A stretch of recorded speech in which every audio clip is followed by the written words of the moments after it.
I'm leaving. Hi everyone, I am here with a video for you. I'm here with a story. This one is called You're Real. And this is a true story from our Miracles Do Happen book, and it is by Ray Ann Nelson. It's not too long. Let me read it to you here. Hope you guys are having a great Saturday. I had to think of what day it was. Is it Saturday or Sunday? The wind has been awful here today. Have you guys had a lot of wind? And here it is January and the temperature was like 78 degrees. Crazy. One day here it's like in the 20s and the next it's like 78. Doesn't know what it wants to do.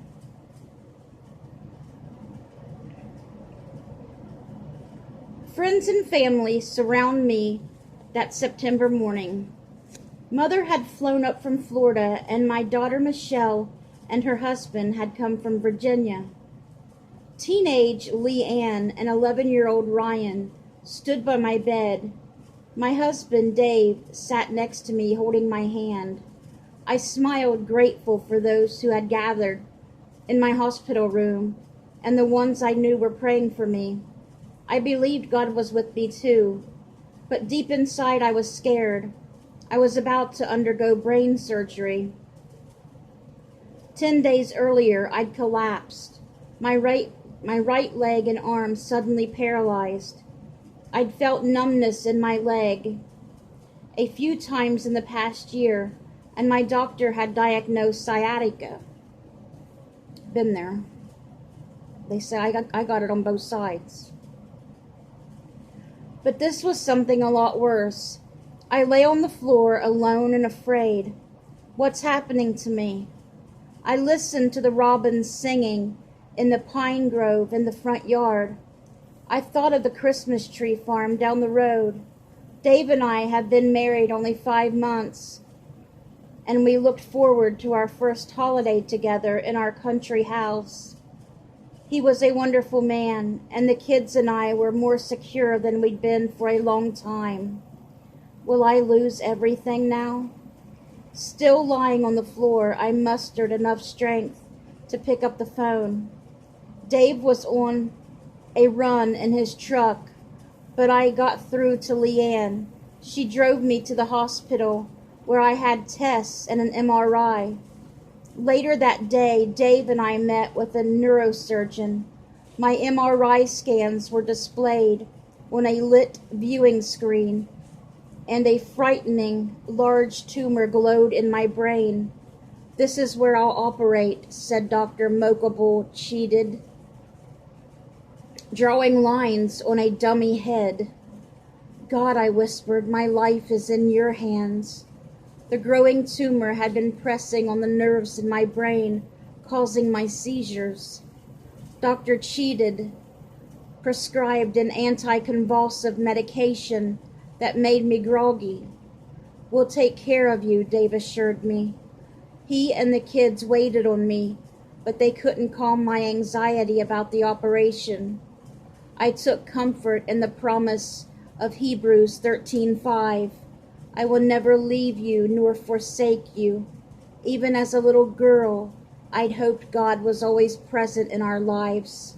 My illness in recent months had helped me believe it. I'd felt someone next to me whenever I had a seizure. One time when Leanne was at my side, holding on to me, I told her to move. Someone was already on that side, I said.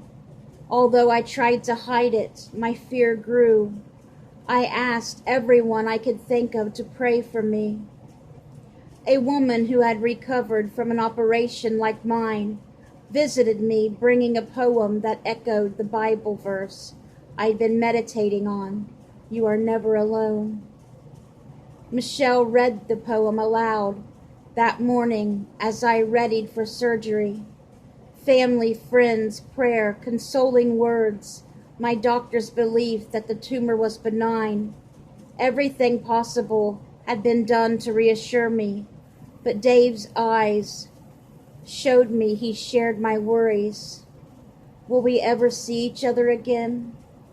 The next thing I knew, I was waking up. I blinked, trying to distinguish what I was seeing. A beautiful face hovered over me, and a firm hand held mine. I tried to focus. My ears rang, and I felt as if I were spinning, yet that face steadied me like an anchor. Her loving eyes seemed to look into my soul. Your surgery was a miracle, she said. Then she was gone. The next 48 hours in intensive care were the closest thing to hell I can imagine. Pain was held at bay with morphine, but the dizziness was overwhelming. When the dizzy spells ended on the third day, I wanted to walk around the room. The nurse seemed amazed.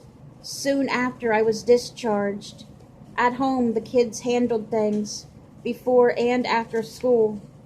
Dave cooked every meal.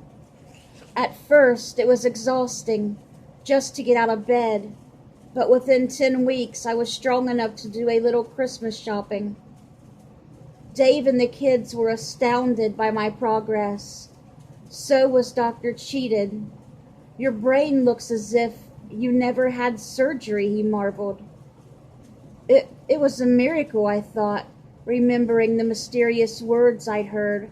I'd never figured out who had held my right hand after the operation, and I had talked about it with my family, but I couldn't get her out of my mind.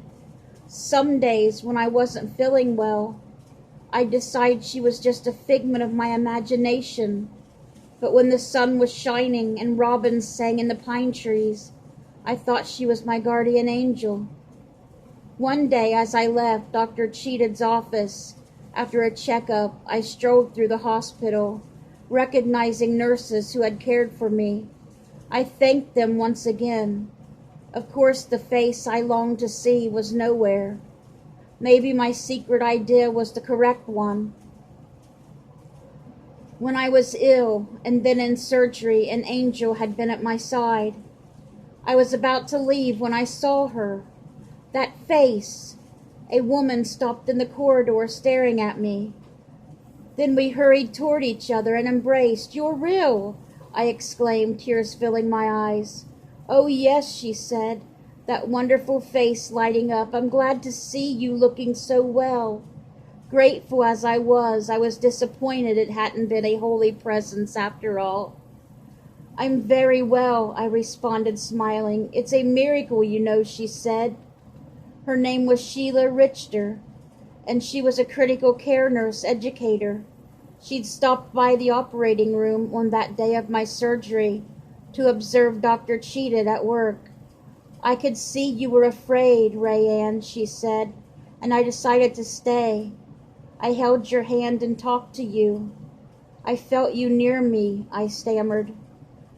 "There's something more," Sheila continued. "I tried to tell the technician, but they just made fun of me. I felt a presence in the OR." "What do you mean?" I asked. "You were blessed, Rayanne," Sheila said quietly. "During the operation, I saw angels, a cloud of angels above you. For a moment I couldn't speak. Somehow I finally said, I knew they were there. Sheila and I have become friends. The robins return each spring to my front yard, greeting me with song. My family has celebrated 3 Christmases with trees from the farm down the road. I've had no complications since my surgery, and my most recent MRI indicated everything is normal. You are never alone, says the poem I was given, which now hangs framed on my living room wall.